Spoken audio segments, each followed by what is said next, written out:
Hi everyone, welcome to Cola Teaches Math. Today we're going to do a polar free response question because that was the most requested. So I have the one from 2013, and if you're looking for another one, the one from 2007 is actually quite similar to this. So let's go ahead and see what we have here. We have the graphs of two polar curves. One is r equals 3, the other is r equals 4 minus 2 sine theta. And they tell us the curves intersect at pi over 6 and 5 pi over 6. So right here and right here. And I'm going to label this pi over 6 and 5 pi over 6. Then they say let S be the shaded region. So they shaded the region they're talking about inside the graph of r equals 3 and also inside the graph of r equals 4 minus 2 sine theta. They want me to find the area of S. Okay, first of all, I'm going to highlight r equals 3 in yellow. R equals 3 is the circle, so it's going to be this one right here. And then I will highlight the other curve in pink. Okay. So, what I try and teach my kids is, let me draw another line in orange, okay? If we just integrate from pi over 6 to 5 pi over 6, do you see how this orange ray that I'm sweeping over my screen is only sweeping over a portion of the circle? We want the whole shaded region, so I need the area all the way around. So what we're going to have to do is we're going to have to split this up. So we're going to find the area of this red region in here plus the area of this green region, and then that's going to give me the area of the shaded region. Now, if you noticed, the ray that I was sweeping is going to be enclosed within the pink polar curve. So what I'm going to do, settle down there, computer, is I'm going to create, so I need to find the area of the red plus the area of the green.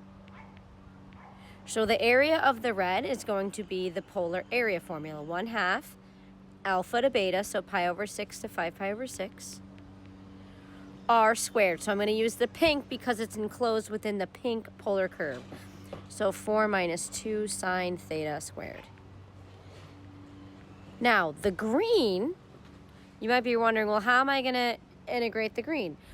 There's a few ways you can do it. The way I prefer to do it is I like to think, okay, pi over 6 is 30 degrees. 5 pi over 6 is 150 degrees.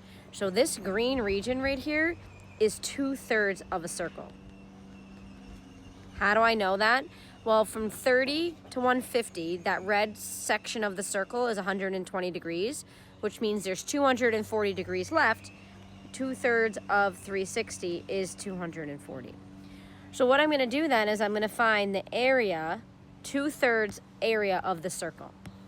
So the area of the green is going to be 2/3 the area of a circle, so pi r squared. So I'm not integrating this, I'm just calculating the area of the circle. So 2/3 pi, the radius is 3 squared, and now we're going to do this in our calculator, which I have up here. So I have the polar curve in my calculator, so I'm going to do math 9. We're going to integrate, oops, I should put a 1/2 in front. And yes, I am outside. It is beautiful here in New York. Pi over 6, 5 pi over 6. And now I'm going to do what I have in y1, squared dx plus 2/3 of 9 pi. So that's really 2/3 of 9 pi is plus 2/3 of 9 pi. And you get 24.709. Okay?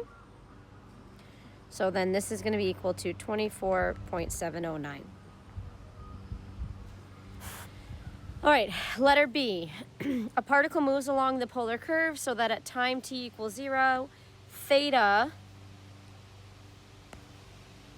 is t squared. Find the time t in the interval 1 to 2, this is important, for which the x-coordinate of the particle's position is -1. Okay, so keywords here. X-coordinate. X-coordinate is a keyword. We have to remember, for polar,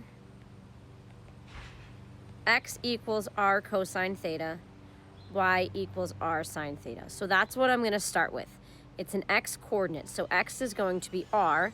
I am going to replace r with this green box, 4 minus 2 sine theta, cosine theta. I want to know when this x-coordinate equals -1. However, I want the time it equals -1. Right now I have theta. However, they tell us theta is t squared. So what I'm going to do next is I'm going to replace theta with t squared. And I'm going to set it equal to -1.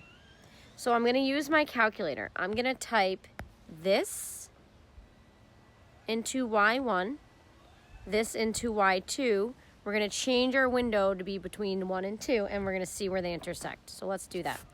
So I'm going to go to y equals. I need to clear out what I have in there, and I'm going to type in 4, what do I want? 4 minus 2 sine t squared cosine t squared. 4 minus 2 sine t squared cosine t squared. -1. I'm going to hit zoom 7 because it's trig, and then I'm going to change my window to be between 1 and 2. So they intersect. We're going to find where they intersect right here. And it's 1.428. So that happens at t equals 1.428. Done. And last but not least, letter C. They want for the particle described in part B. So the particle we just created in part B here. Find the position vector in terms of t. Find the velocity vector at time 1.5.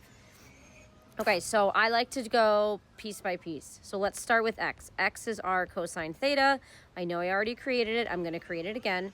So x is going to be replace r. I'm replacing r. Cosine theta. And then I'm going to replace, once again, theta with t squared. Okay, so I'm going to do the same thing for y. Y is r sine theta. Replace r with the same polar curve, 4 minus 2 sine theta. And then replace theta with t squared. So now the position vector is just going to be x and y. So I like to use vector notation. If you don't, you're actually not going to lose points. So here is my position vector. Cos t squared, comma, now the y, sine t squared. But we're not done because they want the velocity vector at time 1.5. So what I like to tell my kids is we need to show how velocity and position are related. Velocity is the first derivative of position. So we're going to do x prime of 1.5 in my calculator, y prime of 1.5 in my calculator. So let's go ahead and do that. So I'm going to take a second, and I'm going to type in my calculator x and y, the position vector, the coordinate for x, the coordinate for y. So let's settle down, calculator, there it goes. So x is going to be 4 minus 2 sine x squared,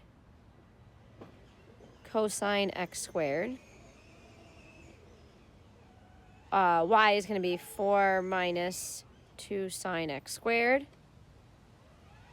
sine x squared. And now I'm going to go to the home screen, and we're going to derive, Math 8, what we have in y1 at 1.5. So that's going to be the velocity, the part of the velocity vector, so that's x prime of 1.5. And we're going to do that again, Math 8, for what I have in y2 at 1.5. And now I'm just going to write it as a vector, and we'll go on our merry way. So the velocity vector is going to be negative 8.072, negative 1.673. And the 2007 one is similar to this, where you have to use the same setup, 2/3 of the area of the circle. Okay? So just remember, for polar, you got to know this: x equals r cos theta, y equals r sine theta, and think of it like parametric. Your parameter is theta.